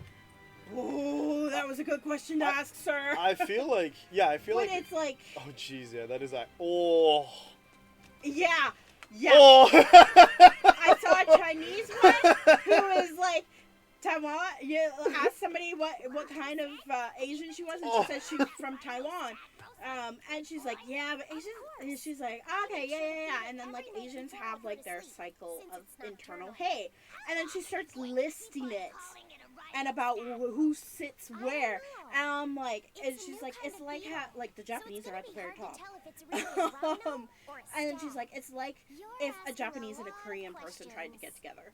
Like, no. I was like, I think there were points where like outside of like. No, but like you. Jokes aside, obviously people can, right? Well, like, yeah, I understand. Like, geez, there's a cultural divide there because of like their history, right? Yeah. Well, like you get French people and English people getting together. You get Canadians and Quebecers getting together all the time. That's true. But some of them are hard to break. Well, the thing is, yeah. Like, Koreans are still really pissed at Japan for what they did. They should be. And they should be. They absolutely should. But the thing is, they're no longer doing the thing, so that opens up possibility for forgiveness on an individual level. Maybe not on a cultural level. Yeah, but I think it might take a couple of generations before the two cultures mix. We all did work together to capture it anyway. We're already kind of getting a mix. Not like a physical one, but we're getting like the online culture mixing a little bit with things like solo leveling being adapted by a Japanese company. They're absolutely washing off the nasty things that Japan did, but they're still adapting a Korean I'm pretty sure I remember storyline. That is very true. Really but at the same time, like, is it really that if it bad? comes to like, why not find out for anyway. yourself? But that's why I like to thanks. describe the skin tone, and like sometimes I'm like there's some foods like I would not describe somebody as having kiwi skin color Because it's not a real skin color. I mean, I guess the outside. that looks more like a real skin color than olive. What olive is not green? What olive is Mediterranean colored? I don't know about this. Just let him do it, Laphicet. There's no brown olives! Aren't there olives that are green on the outside but brown on the inside? Yeah, we call those green olives. Those red olives.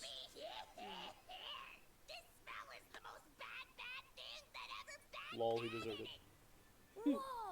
He fainted with his eyes still open. And there's black olives. But you don't get Mediterranean skin color olives.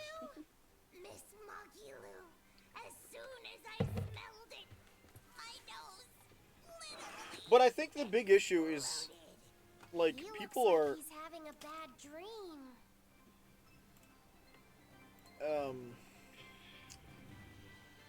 WrestleMania.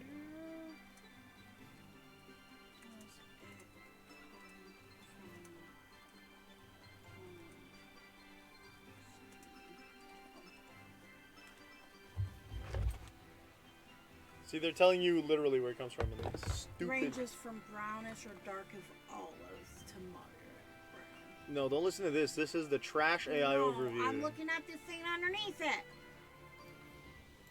But this doesn't mean anything. Where does the expression? Oh, sure. Right. You also misspelled olive.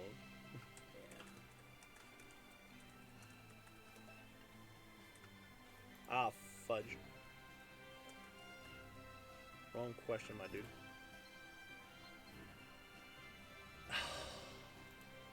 From the oil. Ah.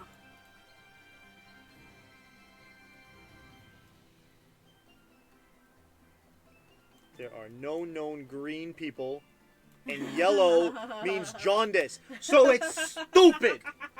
It comes from the oil. Skid. Oil's not even. It's stupid! Oil's not even brown anymore. With my little eyes, a kiddo who's spying at my bewitching waist. It's now like a yellowy tone, Oh, but like I do have sorry. yellow undertones. No, the issue people have with that is What that are those you're books using anyway? an object to describe a person That's a again, great or you're question. Since you it's like a asked, double I'll part of reveal like the you're secrets of using my food toast to just describe for a you. person, which On the leads to right, their look at my fetishization household because you're ledger only in the back, describing and people my that magic way under certain encyclopedia in the circumstances front. most of the That time. one I So you're mostly saying use for olive oil skin blotting tone to paper. describe someone who What's is oil blotting automatically you're paper? bringing the idea of It's a food girl and olives thing. or The olive two on the oil to left are mind, my which heavy is book, which I use then for just flower leading into pressings, and then it's my just a super whole pop-up book. it's another one of My those like super less than pop-up book. microaggressions that's been spread out Oh. to cause problems, and people are understandably sick of being compared to food when they're people, when every part of their when every aspect of their life is The only just downside is that it's a real pain like to try to get minimized close again, so I or haven't used it in dehumanized. years. True. What about So the book describe where me you won? like a That's human, actually layer cake. please. Whoa, really? Instead of and See, I think it's better. obviously Precious most bits of frustratingly knowledge. you Eating don't is just as describe good for your brain as it is for your white stomach. people Wow. using food terms. I had no idea that was possible. Yeah, you'd say fair or He's taking this so porcelain. seriously, I almost feel bad. Yeah, All of your books are Chalk. so interesting, Moggy They Lou. use minerals. chalk is That's when really you're sickly cool. looking. Yeah, There's no end Yeah, to your but it's curiosity, typically is there? minerals that are What do used you to say? describe white Wanna people. take a and closer mostly look? in Boy, would yeah I. favorable ways, If you really do. not Listen, weird Moggy sexual Lou, I or want to get fetishized to know you undertones. better. Moggy Lou, And I wanna guess get it's to know good. you better. I've never seen it Alright, with I sexualized accept. undertones. I'll reveal to you Like my most when I write it, private it's secrets. literally just describing somebody Wow, as having so immense that's beauty. what's on the other Don't- side why of am I these seeing this books. I wouldn't have ever guessed I that. despise this. What the? Oh, because he asked What are what you was doing on with the other side Mommy of the book. I hate that He said he art. wanted What the to hell? see, so I'm showing him. You have no right to stand in the way of his desires. He's a kid. It's my job to protect him as his vessel, especially from someone so wicked as Ew. yourself. Also, what you're She's doing wearing a runs leotard. contrary to I am public very decency. no. Witches aren't supposed to She's be not. decent. It was very These bindings very with the clearly locks on separate. them. This style used to be Oh, yeah. really popular during the Meliodas dynasty. Sir Meliodas. Now that I know you're such a bad influence for him, Please. I'll be keeping a I don't closer want to see eye that on again. you. That was gross. If That you makes me can't learn to uncomfortable. Like take it actually. easy, nobody's ever gonna At least want to there was marry fabric you, down you there. know. Like you're a shining example The of marriage pose material was so yourself. uncomfortable. Like that was done on Hey, purpose. It Moggy had Oh to. yeah, Could she you could turn have them done over one one more of the time? sides. I'm talking I about the wanna see artist. how the book's attached to your belt. They had to have drawn that pose on purpose, knowing there was like that subtext to it. Hey, Moggy Yeah. Lou. I was wondering service. about that book you have on your waist. Ugh. The one you called your heavy book for flower pressings. Your curiosity truly knows no bounds, does it, kiddo? Okay, nobody else knows this, but This since is the you're so fetish interested, I'd goon hate to leave you materials hanging. section of this. Yeah. My heavy book, the one I use for flower pressings, is none other than a collection of Bienfu's poetry. Bienfu likes to write poems? Yep. You'd never guess it, but he's actually just about the best Moloch poet Best? around. Okay. Some people even call him the great I don't know if I trust her Norman on this one. poet. Here, I'll read you my favorite one. If there is something unimportant happening to the east, I'm made to go there and back. If So- there is something unimportant happening to the west, I'm made to go there and back. I can never rest nor be at peace. Every day my life I'm is not a sure that's living poetry. hell. That's heavy stuff, isn't it? That's what makes it so good for pressing flowers. It's so wonderfully oppressively heavy. Moggy Lou, your Jeez face has Louise, gone all dog. sinister looking. If she still had Bienfu when she was arrested, do you think they would have put more restraints on her? I don't know. She's not like a recognized exorcist. I don't know what they would have done. And like she They, makes a they obviously point- picked her up on some kind of like witch hunt. Yeah. Well, and she's a young woman, so.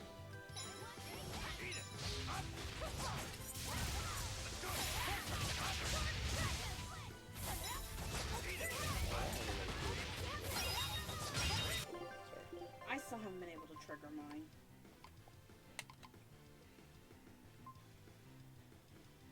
No, I don't have it, so there's no point in trying.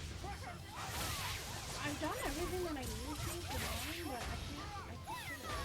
I keep triggering the first one. Think you can dodge? Yeah. Ready to feel the burn? okay. They're writing good. Yeah. I was amazing, wasn't They're I? about 1,000 words. It's a lot, I think. Actually over 1,000. It was almost 1,800. I thought you were gonna tell me 1,000 was a lot. I'm like, okay. There's no way to get 1,000 words.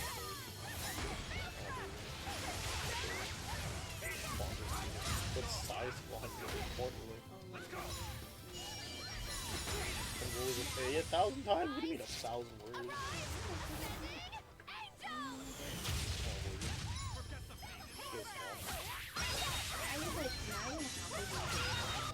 I feel like 1,000 words like a 2-page essay when I was in high school at like 8 point something.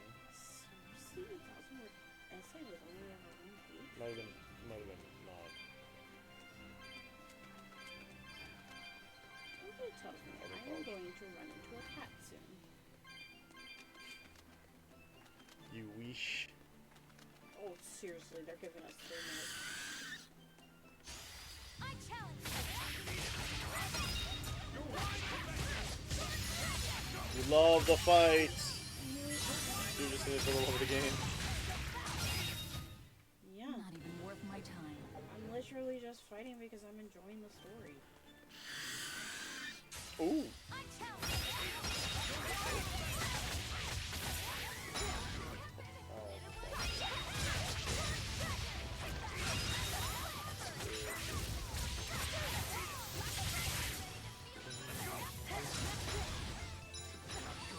Dang it, I just lost my only other one.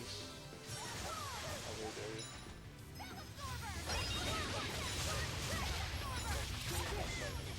you. You, because you keep taking...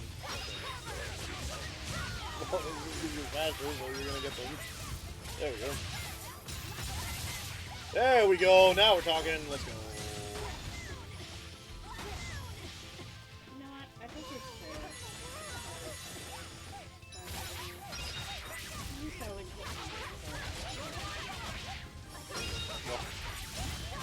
I still would if you could share.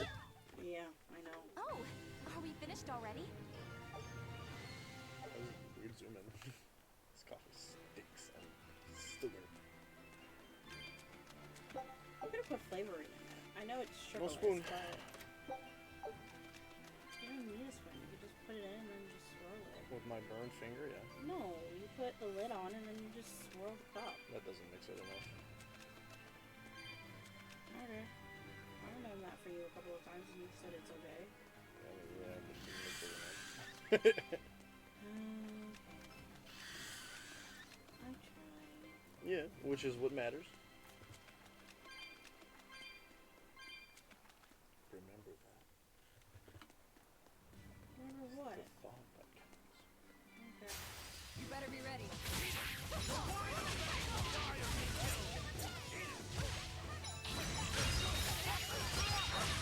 Woo! I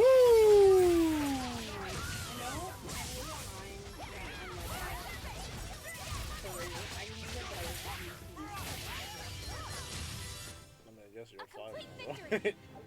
well, yeah, it always pulls me up to 5. Oh, that's the way back. Okay. Oh! Yeah, if they had caught me, yeah, sure, absolutely, but they didn't catch me.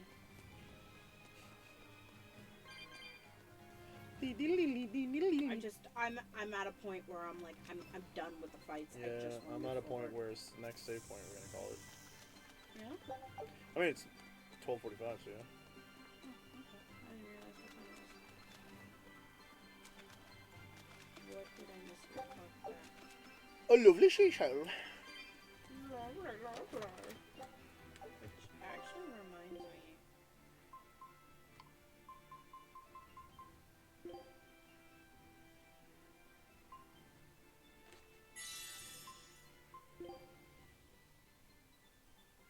Whoa, what the fudge? Eleanor and Rogar have more than me. Offense taken. Ew, my it's so low! Oh, because he's a Moloch. Okay, my bad. He's got art defense, so I get it. It's a weird little mix, though. Low physical defense, but high art defense for a monk type character. Right? He's not even like a monk, he's like a pugilist, but he doesn't spell like it.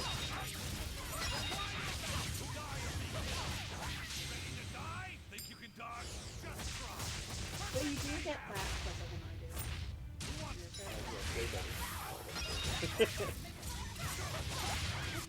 No, I've watched mine when I've been fighting and like my character just takes longer to fill. No, it's about how you play. It's about combos and stuff. And I think the way you performed last fight gives you a bonus at the beginning of the new one. You know I've been watching One Piece, right? Don't get careless.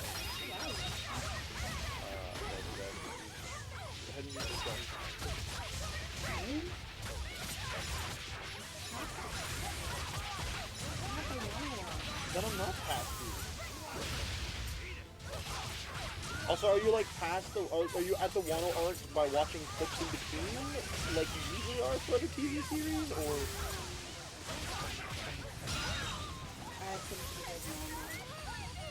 No, we've already established that.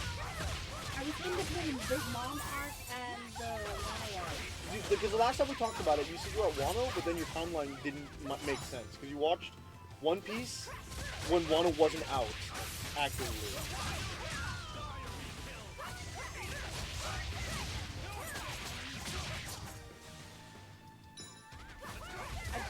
But I think yeah, Big Mom makes sense. Because like, that was right before we started dating.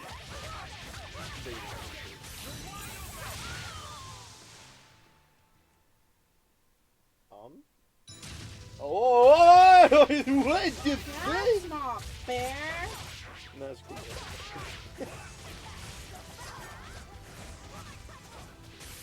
I was like, we're about to get jumped by something. I'm like, it's quite finished now, isn't it? It didn't, it's a dinosaur. Alright, yeah, I definitely finished the Big Mom arc. I watched all of that. So that's why I'm like, I'm in between Wano and Big Mom. The way they tell you there's not much to do in between, if I'm being honest. He died. How do I do this button?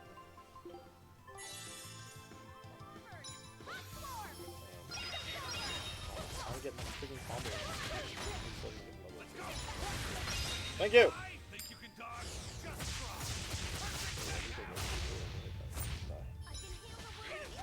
You better hear the wound because I'm dying.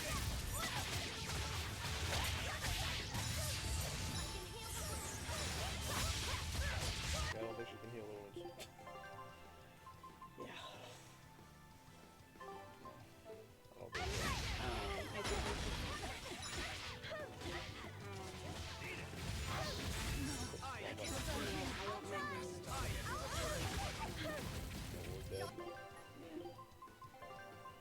But yeah, I was thinking about adding in block again. I think they're connected to this thing, so we need to go.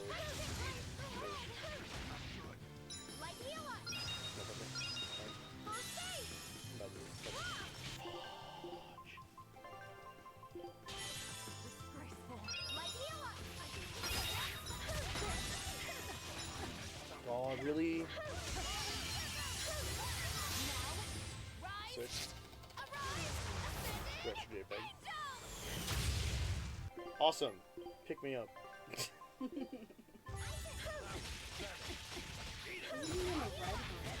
No, it's a Darfo. It's worse. Because you started a risky fight and then...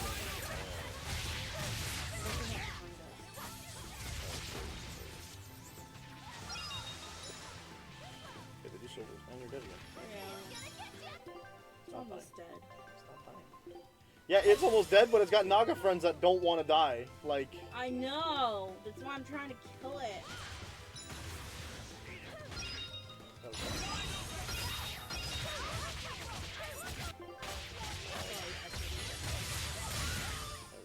Did you see my complete and utter victory? Did you? Oh, she gets a new... you got the trophy, that's all. Because we killed this thing. We just got some increased drop rates by 1% when carrying less than 100 pieces of...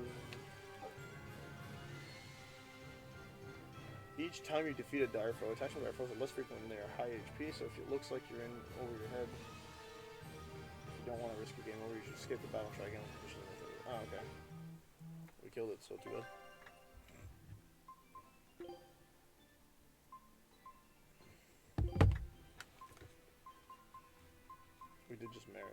We did just master a bunch of stuff, didn't we?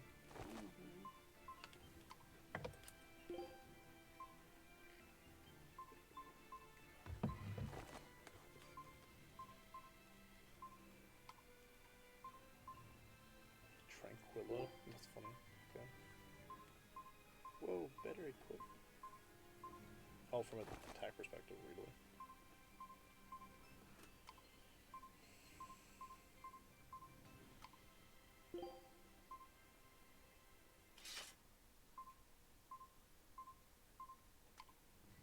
Ah, there it is. Oh, I knew someone got more than one. Are they all named after gods now? I don't know.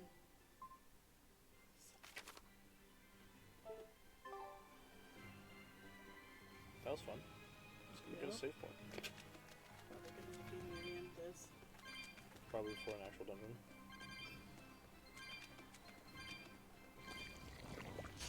I'll finish this.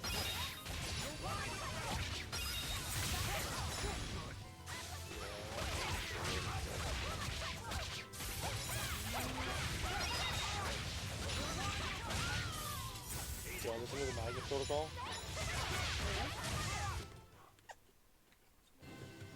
I wish I had power like that. Pretty good stuff. Spooky a bit, but yeah, it is. Yeah. Because I don't know if you're ever going to finish the Magnus Archives. There's that treasure chest you're talking about.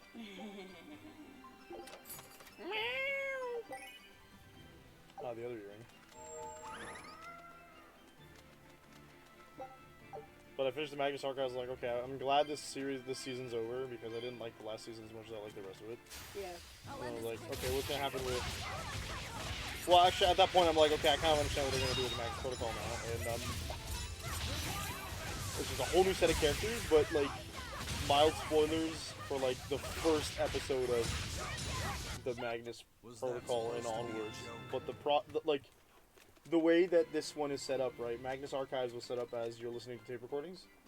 In the Magnus Protocol, they've done away with the, oh, these people are recording themselves, because they understand that, like, you as a viewer will probably know that, like, they're not in charge of who's doing the recording. Yeah. In a way that, like, when you're listening to the Magnus Archives, at times they'll be like, whoa, who turned on that tape recorder? And then they'll turn it off. And eventually they realize that, like, it's not, like, someone's turning them on to record them and listen to them. Yeah. But in the Magnus Protocol, it's not always a tape recorder. In fact, it's almost never a tape recorder. Okay. It's electronics. Like, they work in... they're civil servants, they call themselves. So they work for, like, the government in the UK.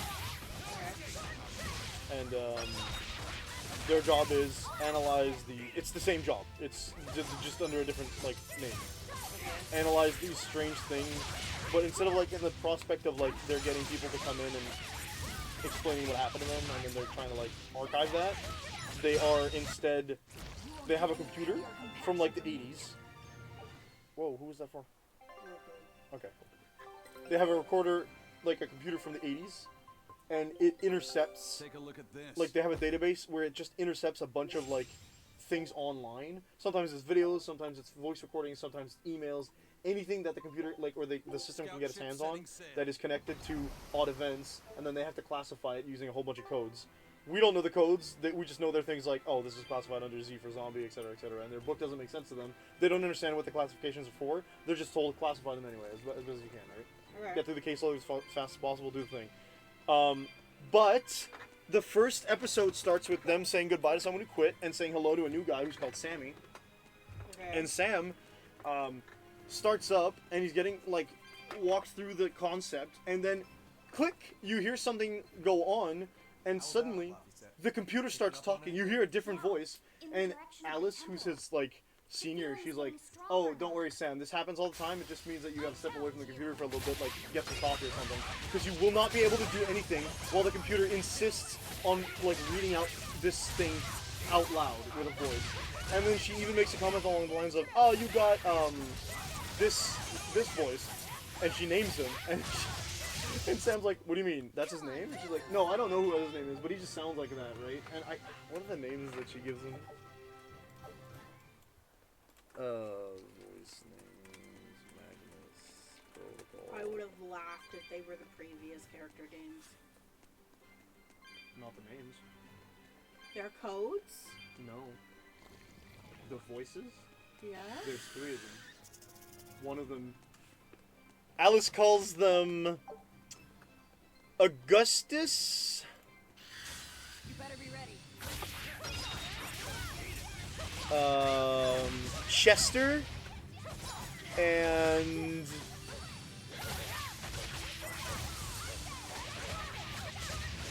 Norris. But when you hear Chester speak for the first time, it's Jonathan Sims voicing him, who is Jonathan Sims, like, from the first series. Okay. Like, it's the voice of the guy who's named after him, like the main character, the head archivist. Okay. When you hear Norris speak, it's the same voice as Martin from the first series. Okay. And when you hear Augustus, I don't know. But we know that Augustus comes up rarely. And there's got to be something, like, it's been mentioned in the comments of the podcast, like, oh, obviously there's a connection as to what the statements are, the things that they're reading out and what they are. Like, Yeah. who's reading them? Why does it go... And, like, naturally, if the character makes a comment along the lines of... Part of the Reaper's curse? It's an angel's blessing as long as we win.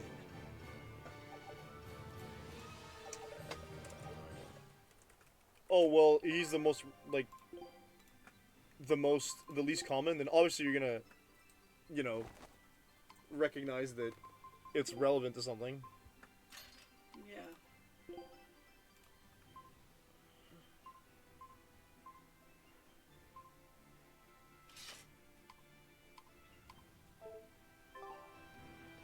Okay, no. So the third voice isn't actually anybody that comes back, but yeah. I want to dodge spoilers because the intrigue of the series is part of what makes it good. Yeah. It's interesting that they're like, yeah, it's their voices came back. So, like, is it recording? Like, is it them with their recording? No, because they're like really different. Okay, are you gonna listen to the series? Or?